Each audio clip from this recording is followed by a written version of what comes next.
Good morning everyone, কেমন আছো সবাই? সকাল সকাল আমরা তো রেডি হয়ে গেছি। এখানে মামা আর মামিমাও চলে এসছে আর আমি আর মা তো একদম রেডি।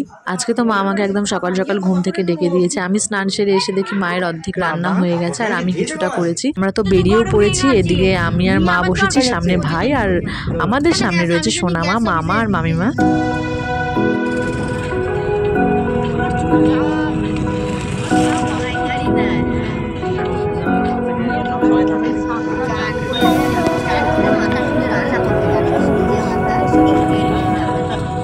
আমরা কোথায় যাচ্ছি সেটা তো তোমাদের বলা হলো না। আমরা যাচ্ছি দ্বারবাসিনী, আমার মেজো মামা শ্বশুরের বাড়িতে। কি উপলক্ষে যাচ্ছি সেটা তো তোমরা ভিডিও দেখলেই জানতে পারবে। যাওয়ার পথে আমরা একটা মিষ্টির দোকানে থেমেছিলাম, এখান থেকে নিয়ে নিলাম মিষ্টি। আর মামিমা আমাকে আর ভাইকে এখান থেকে আবার মিষ্টিও খাওয়ালো। আমাদের গাড়িটা একদম মিষ্টির দোকানের সামনেই দাঁড়িয়ে ছিল, কিন্তু বাস আসার কারণে কিছুটা সামনে গিয়ে গেছে, তার জন্য আমাদের একটু হেঁটে যেতে হলো। তো চলো তোমাদের সাথে একবারে মামার বাড়ি গিয়ে কথা হচ্ছে।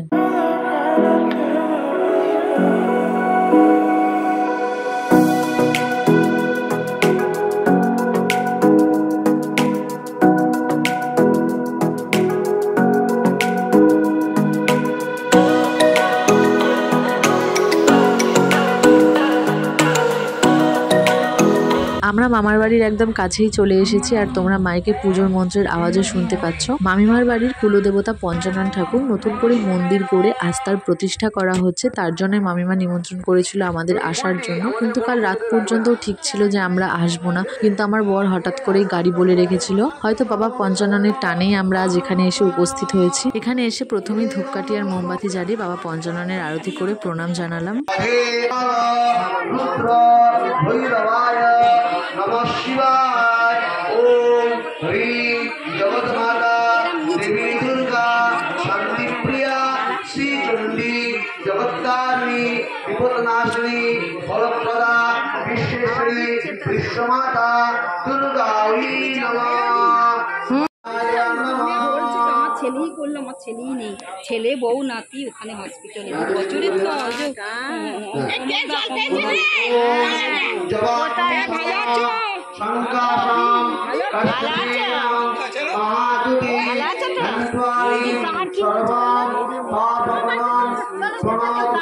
পুজোর এখানে কিছুক্ষণ থেকে আমরা সবাই মিলে চলে গেছিলাম মামার বাড়িতে। আর মামার মেয়ের শাশুড়ি সবাই এসেছিল।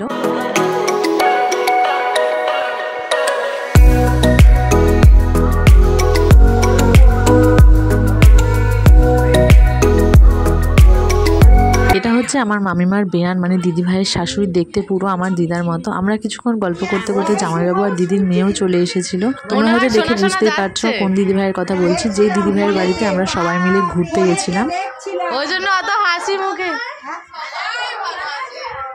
আমাদের আর খাওয়ার জন্য না প্যান্ডেলে যেতে হয়নি, কারণ অনেক লোক খাবে, প্রায় 1000-1200 লোক আজকে এখানে খাওয়া দাওয়া করবে। তার জন্য মামিমা আমাদের সকালের টিফিন আর দুপুরের খাবার বাড়িতে নিয়ে চলে এসেছিল। সকালের টিফিনে ছিল মুড়ি আর ঘুগনি। খাওয়া দাওয়া সেরে এখন আমরা সবাই মিলে আবারও মন্দিরে যাচ্ছি পুজো দেখার জন্য।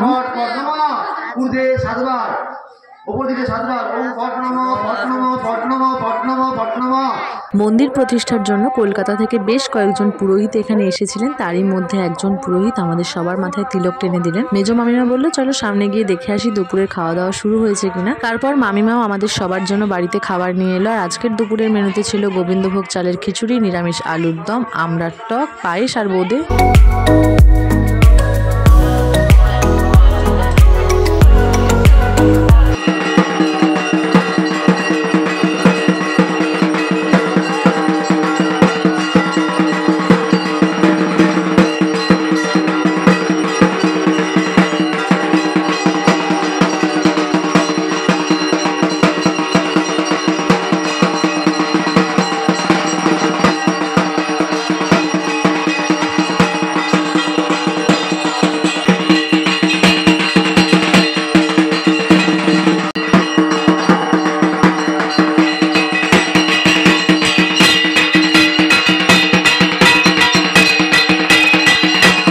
ভিডিওটা ভালো করে লক্ষ্য করে দেখলে হয়তো বুঝতে পারবে যিনি আরতি করছেন তিনি কিন্তু এক পায়ে দাঁড়িয়ে আরতি করছেন। আমি প্রথম কোনো পুরোহিতকে দেখলাম এক পায়ে দাঁড়িয়ে আরতি করতে, পাশেই হচ্ছিল হোম। এরই মাঝখানে প্রচণ্ড জোরে বৃষ্টিও চলে এসেছিল, তার জন্য আমাদের বেরোতে একটু দেরি হয়ে গেল।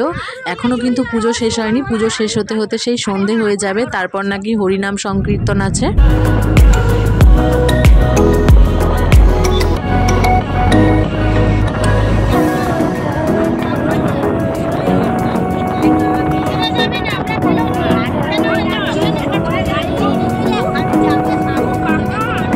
সময় জ্যামে আমাদের গাড়িটা ঠিক এই মিষ্টির দোকানের সামনেই দাঁড়িয়েছিল, আর এখানে অনেক রকম মিষ্টি দেখে আমাদের মনে হলো যাওয়ার সময় এখান থেকে মিষ্টি নিয়ে যাব। এই যে জেমসের মতো দেখতে যে মিষ্টিটা দেখলে, এখান থেকে ভাই আর আমি এই মিষ্টিটা খেয়েছিলাম, আর সবার জন্য একটা আমের রসমালাই নিয়ে নিয়েছিলাম। তারপর পাশের দোকান থেকে অরুণের একটা নতুন ফ্লেভারের আইসক্রিম নিয়েছিলাম। এই আইসক্রিমটা কিন্তু সবার ভীষণ পছন্দ হয়েছিল, আর দেখতে ছিল কিছুটা এইরকম। মামার বাড়ি এসে বাড়িতে একটা বড় বিপদ ঘটে গেল, যার জন্য বাড়ি ফিরেই কোনো রকমে আমাকে চেঞ্জ করে আবার বাপের বাড়ি ছুটতে হলো। আমার মা দিদা কেউই বাড়িতে ছিল না। পাশের বাড়ির বৌদি হঠাৎ করে আমাকে ফোন করে বলছে তোর বাবার মাথা ফেটে গেছে। কথাটা শুনেই না মনের মধ্যে কেমন একটা ছটপট হচ্ছে, আর আমি এমন জায়গায় গেছি যে সেখান থেকে আমি ছুটেও আসতে পারবো না। যদি বাড়িতে হতো আমি ঠিক টোটো করে হলেও চলে যেতাম, কিন্তু আমাদের আশেপাশের মানুষ এতটাই ভালো যে বাবাকে জোর করে ডাক্তারখানায়ও নিয়ে গেছে। প্রচন্ড নাকি রক্ত বেরিয়েছে, 3টে সেলাইও পড়েছে। তাকে দেখে তবে মনটা একটু শান্ত হলো। এদিকে আমাদের কুকুরটারও আবার শরীর খারাপ, বাবার মাথা ফেটে গেছে, এত রক্ত বেরিয়েছে, 3টে সেলাই পড়েছে, তবুও বলছে আমার কি এমন হয়েছে, একটু মাথায় নয় ফেটেছে আর একটু রক্তই বেরিয়েছে, এতটাই মনের জোর। যাই হোক, আজকের ভিডিওটা আর বড় করলাম না, এখানে এন্ড করছি। ভিডিওটা ভালো লাগলে লাইক, কমেন্ট অ্যান্ড চ্যানেলটা সাবস্ক্রাইব করে পাশে থেকো।